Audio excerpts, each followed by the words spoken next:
Gamma பிளஸை பற்றி யூடியூப்பில் ஏகப்பட்ட வீடியோஸ் இருக்குது. நான் சும்மா ரேண்டமாக பார்த்தேன். காமா ஸ்ட்ராட்டஜின்ட்டு அதை எத்தனை பேர் எப்படி பேசுகிறாங்க அப்படின்றத ஜஸ்ட்டு பார்க்குறேன். அதை உங்ககிட்ட சொல்கிறேன். இது ஒன்லி ஃபார் அவேர்னஸ் வீடியோ. நான் யாரையும் குறை சொல்லலை, யாரை பற்றியும் நான் தப்பாக எதுவும் சொல்லலை. அவங்க பண்ணுறாங்க. பட் அதில் உள்ள தப்பை வந்து நான் சுட்டி காட்டுறேன். மேபி நான் சொல்ல தப்பாக இருந்தால் அவங்க திருப்பி சுட்டி காட்டட்டும், ப்ரூஃபோட சொல்லட்டும், நான் ஒத்துக்கிறேன். நான் ப்ரூஃபோட சொல்லியிருக்கேன். காமா எதுவும் சேஞ்ச் ஆகலை. மேபி அது தப்பாக கூட இருக்கலாம், தப்பாக மிஸ்டேக்காக இருக்கலாம். அவங்க எதை பேஸ் பண்ணி சொல்கிறாங்க, அதை சொல்கிறத தெரிஞ்சாதான் மக்கள் அதை பயன்படுத்த முடியும். அவங்க அதை யூஸ் பண்ணுறாங்களா, இம்ப்ளிமெண்ட் பண்ணுறாங்களா, எத்தனை ட்ரேட் எடுத்திருக்காங்க, எத்தனை ட்ரேட் எடுத்து அதை எக்ஸிக்யூட் பண்ணியிருக்காங்க, ப்ராஃபிட் என்ன, லாஸ் என்ன, அதை காமிக்கணும். சில பேர் சொல்லுவாங்க, நான் செபி ரெஜிஸ்டர்ட் அனலிஸ்ட், நான் வந்து பிஎன்எல் காமிக்கக்கூடாது அப்படின்னு. அப்படின்னா செபி எதுவுமே சொல்லலை. லைவ் ட்ரேடிங் காமிக்கக்கூடாது, இது வந்து காமன் ரூல். அது செபி ரெஜிஸ்டர்ட் அனலிஸ்ட்டுக்கும் சரி, காமன் மேனுக்கும் சரி. அதனால் வந்து நீங்கள் செபி ரெஜிஸ்டர்ட் அனலிஸ்டாக இருந்தாலும் நீங்கள் ட்ரேட் எடுத்துட்டு 3.5 மணிக்கு மேலே நீங்கள் காமிக்கலாம், தப்பில்லை.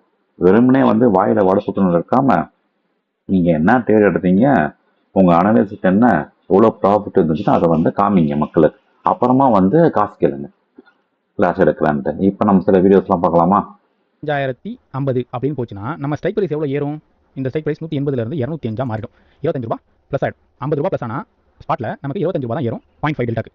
டெல்டா சொல்கிறாரு. டெல்டா வந்து கரெக்டாக 0.5 இன்க்ரீஸாக இருந்தால் அது என்ன ஆகும்? 25,50 200 பாயிண்ட் ஏறுன்றாரு. ஓகே, டெல்டா இன்க்ரீஸ் ஆகும். எவ்வளோ ஏறணும்? இப்போ 0.5 0.6க்கு போ அப்படின்ட்டு காமா தான் அந்த ஒரு ஸ்ட்ரைக் ப்ரைஸ்க்கு டெல்டாவுக்கு முடிவு பண்ணும். ஓகே, கம்மியாகுமா? அப்பயும் அந்த காமா தான் முடிவு பண்ணும்.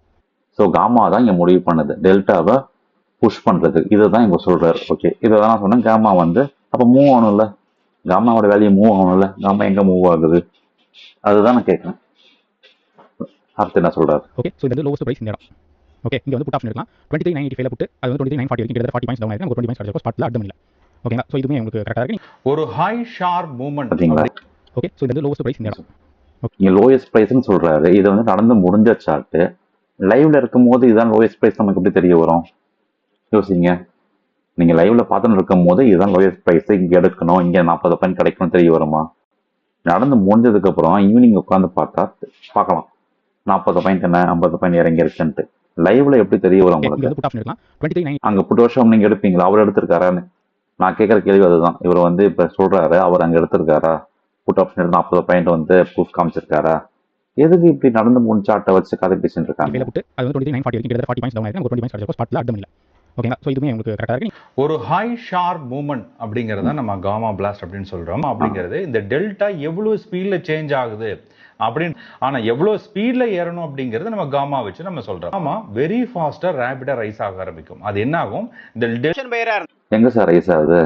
நீங்க சொல்றதெல்லாம் ஓகே, சேஞ்ச் ஆகுது அப்படின்னு, ஆனா எவ்வளவு ஸ்பீட்ல ஏறணும் அப்படிங்கறது நம்ம காமா வச்சு நம்ம சொல்றோம். ஆமா, வெரி ஓகே, சூப்பர். காமா ஃபாஸ்டா ரைஸ் ஆகுது. எங்க ரைஸ் ஆகுது? என் சார்ட் நான் காமிச்சிருக்கேனே, நான் ஸ்கிரீன்ஷாட் ரெக்கார்ட் எடுத்து காமிச்சிருக்கேனே, எடுக்கவே இல்லையே. அது திருப்பி மறுபடியும் வந்து இங்க காட்டுறேன்.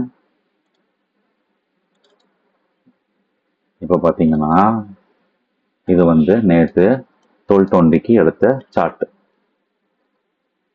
நான் இன்னொரு வீடியோவில் போட்டிருப்பேன், கிளியராக போட்டிருப்பேன். இங்கே நீங்கள் பாருங்கள், 23,300 காமா என்னவா இருக்குது, 500 என்னவா இருக்குது. ஸோ 500 வச்சுக்கலாமா? 23,500 காமா வந்து என்னவா இருக்குது, 00283 இருக்குது.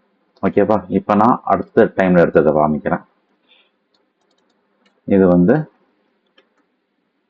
2 o'clock எடுத்தது. 2 o'clockல என்னவா இருக்குது, அதே 00283 இருக்கு. ஓகேவா? திருப்பி 3 மணிக்கு காமிக்கிறேன். 3 மணிக்கு இது வந்து பார்த்தீங்கன்னா கீழே 3:10க்கு எடுத்தது. பார்த்தீங்களா? இப்போ 23,500 தான் நம்ம பார்த்துட்டு இருக்கோம். 23,500 என்னவா இருக்கு, அதே 00283 இருக்கு. எங்க ஃபாஸ்டா ரைஸ் ஆகுது, எங்க ஸ்பீடா மூவ் ஆகுது, எங்க சார் மூவ் ஆகுது? நீங்க டீ எடுத்தீங்களா? எடுத்து காமிங்க. இவர் தான் சொல்லுவார், இவர் வந்து செபி ரெஜிஸ்டர் அனலிஸ்டா, அதனால் வந்து இவர் பிஎன்எல் காமிக்க மாட்டாராம் அப்படின்னு எங்கே சார் சொல்லியிருக்குது? நீங்கள் வந்து 3:30 மணிக்கு மேலே உங்கள் ப்ராஃபிட்டையோ லாஸையோ காமிக்கலாம் மக்களுக்கு. ஃபாஸ்டா ரேபிடா ரைஸ் ஆக ஆரம்பிக்கும். அது என்ன ஆகும், இந்த ஆப்ஷன் பையரா இருந்தா கண்டிப்பா ஆப்ஷன் கிரீக்கான காமா பத்தி தெரிஞ்சிருக்கணும். டெல்டாவே எவ்வளவு தூரம் ஆப்ஷன் பண்ணணும்னா காமா பத்தி தெரிஞ்சுக்கலாம். Okay, super. இன்க்ரீஸ் ஆகணும், எவ்வளவு தூரம் டிகிரீஸ் ஆகணும் அப்படின்னு டிசைட் பண்றது தான் காமா. ஆப்ஷன் பிரீமியத்தின் அடிப்படையில் டிசைட் பண்றதுதான் காமா. பட் தெரியல, 22 to 24 இன்னொருத்தர் கிளாஸ் எடுக்கிறாரு. அப்படிங்கிறது அப்ப நமக்கு ஃபுல் கேபிட்டல் புக் பண்ணி வெளிய வந்துடலாம். இன்னும் கண்டிப்பா இன்னொருத்தர் ஆப்ஷன் கிரீக்கான காமா பத்தி தெரிஞ்சிருக்கணும். டெல்டாவே எவ்வளவு தூரம் இன்க்ரீஸ் ஆகணும், எவ்வளவு தூரம் டிகிரீஸ் ஆகணும் அப்படின்னு டிசைட் பண்றது தான் காமா. ஆப்ஷன் பிரீமியத்தின் அடிப்படையில் இந்த கிளாஸ் 22 to எடுக்கிறாரு. 24 rupees நமக்கு போகும். இவருதான் இந்த கிளாஸ் எடுக்கிறவர் தான் பயங்கரமா சூப்பர். இது எது பண்ணக்கூடாதோ அதை தான் இவங்க வந்து ஸ்ட்ராட்டஜின்னு சொல்றாங்க. பாருங்க, 10 ரூபாய்க்கு எடுத்தா அது 20 ரூபாய்க்கு போகுமா, 40 ரூபாய்க்கு போகுமா, 50 அப்ப ரூபாய்க்கு நமக்கு போகுமா. ஃபுல் கேபிட்டல் புக் பண்ணி வெளிய வந்துடலாம். இன்னொரு சைடு நமக்கு இதுதான் ஸ்ட்ராட்டஜி.